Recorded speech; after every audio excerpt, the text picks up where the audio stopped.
Hey there, Jan again. You know, it's been a whole year since that drive and I still can't get over that sunrise. The sun rising into those clouds and then the sun rising again over those clouds for my first Mount Washington sunrise drive, it's just crazy. That's a double sunrise.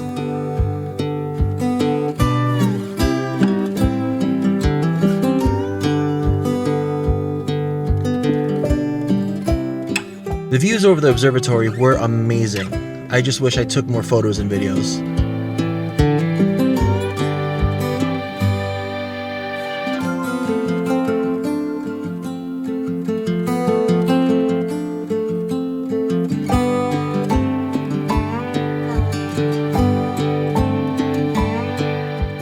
One of these days, I'll be athletically able enough to climb these mountains, but for the time being, I got my car. Let's go for a drive.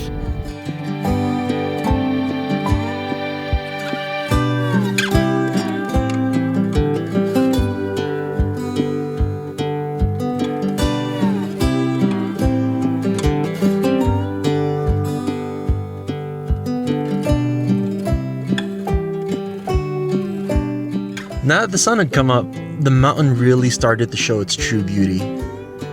But I couldn't stay on there forever, so I had to begin my descent.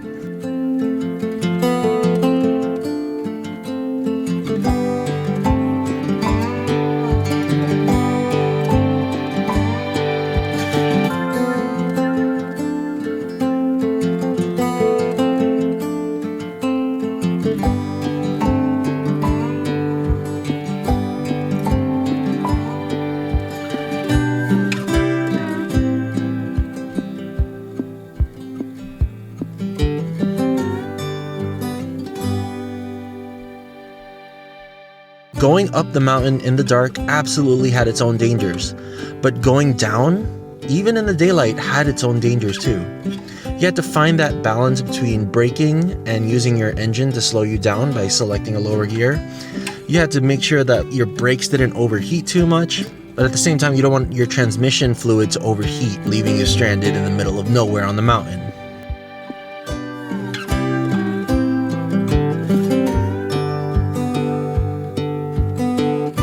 Once I made it to the base of the mountain, I let my car cool down for a bit, and then set off for the Kankamagus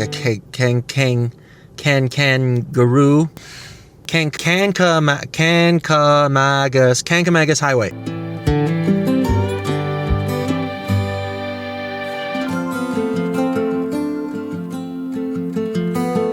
I did the epic drive, but I hear that it's ideally done in the autumn, which, hey, it's summertime. But I did stop by a waterfalls at the Saturday Falls Trail on a Saturday. Saturday? Alright, fine, Saturday. But the fall's name is Saturday.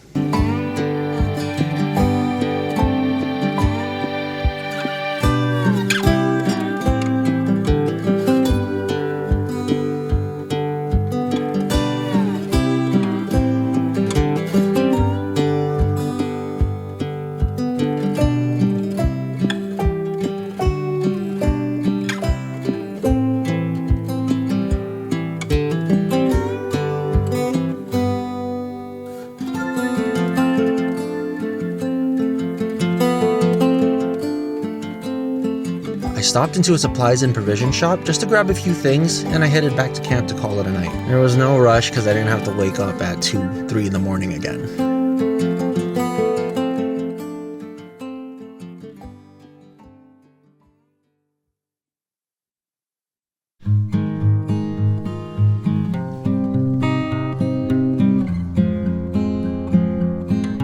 So on the next day, that was my last day in the region.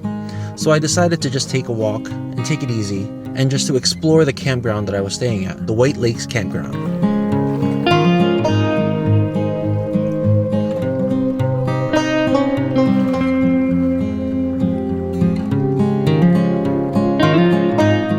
Okay, I'll admit, I definitely got introspective at the campsite while taking in the sights and reviewing my photos.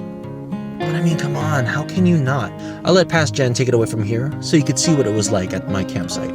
So, we had a bit of a thunderstorm last night. And My setup actually held up pretty well. It kept all the rain out. Even had a window open. Oh, here, let me show you my setup now, actually.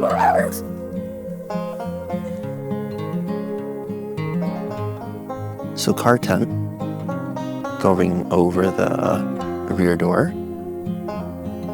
Got a roof rack there with water, stuff to hang, stuff to dry. I got an awning on this window port here. So I had my window halfway closed because the night before it was freezing overnight. But over here in this upper part, it's open to get some fresh air. No bugs can get in, no rain can get in thanks to the awning. And then over my campfire, I have this line going over here, keeping my kitchen more or less dry.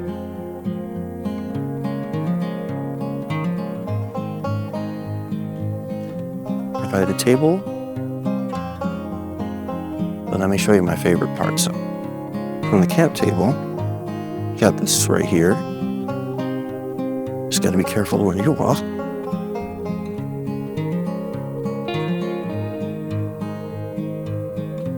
Just a few more steps.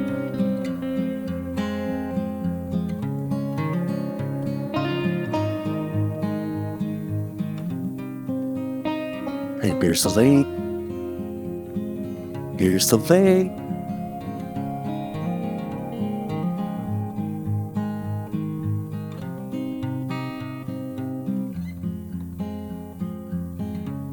Super calm and clear.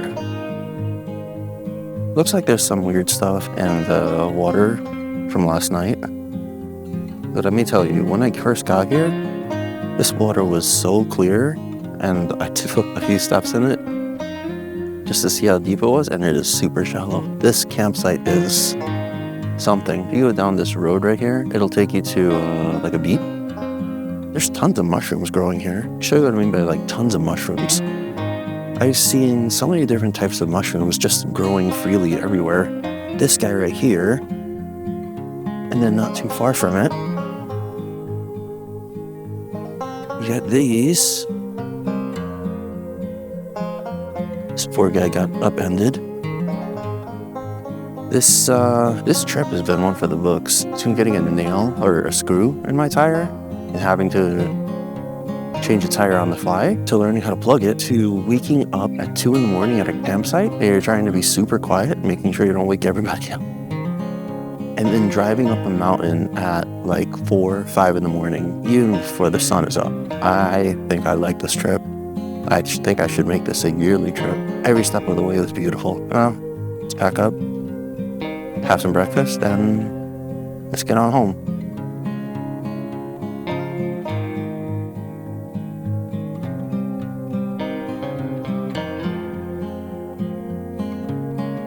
Oh, and those photos that I was reviewing? Here's what I shot. This whole taking a plunge thing has been a trademark of mine. Setting a course, minimal planning, and just adapting as it comes. Just getting out there and doing it. You never know what you're truly capable of until you're actually there doing it. Sometimes when the clouds start coming in, all it takes is taking that reckless first step into something new and different. I'm not talking about booking a ticket to a war-torn country or eating that risky gas station sushi. Take that first step in doing that thing that's been sitting in the back of your mind. But for some reason, you just keep on putting it off until later. People like saying that our time here is precious and that we should live our life to its fullest. To me, that means taking risks to experience new things from a different perspective. Throwing caution to the wind and strapping in for an adventure taking you to who knows where. Let that passion drive you and let it take you. Is there a book you've been wanting to write? A poem that's been dancing in your mind? A song you've been wanting to compose? A skill you've been wanting to learn? Learn the new thing. Do the new thing. Explore the new place. Betray your familiarity to challenge a new horizon. Sometimes all we need is just a little change. A new adventure can make this thing called life so much more worthwhile. So mix it up. Take that first step. Tilt that head for a different view. Because sometimes we just need to see the world just a little slanted.